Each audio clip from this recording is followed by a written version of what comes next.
ìránṣẹ́ òun ogun lájà. Ṣé o rí ìdí máa sọ fún yín lè ní ìlú? Wọ́n tí ìmáàmù yẹn ń ṣe.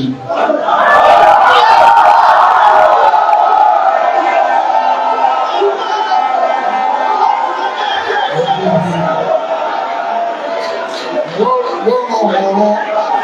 tí ìmáàmù ń ṣe. Ó fẹ́ ta Ọlọ́run sọ fún mi wípé ogun ló fẹ́ ogun ni òun àti àwọn tí wọ́n ń gbà lẹ́lẹ̀ wọ́n fẹ́ dá ogun sílẹ̀ ni ẹ̀rọ ogun kọ́ ló ń bà wá wọ́n fẹ́ dá ogun ẹ̀sìn sílẹ̀ ni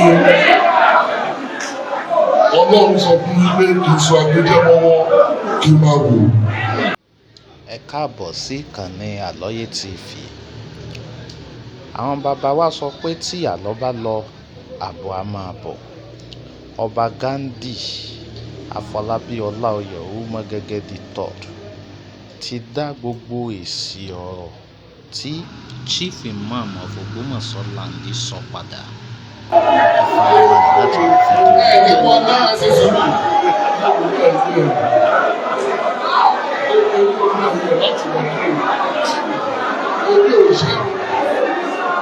Ẹgbẹ́ ìsọ̀tò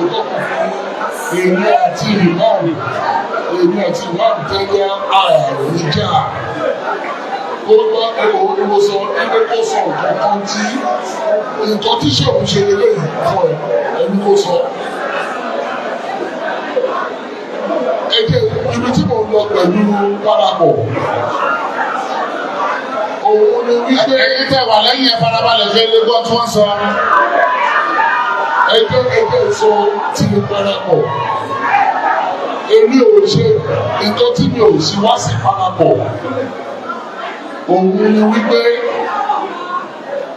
program parapọ̀ ó yẹ kí wọ́n mú wá fún mi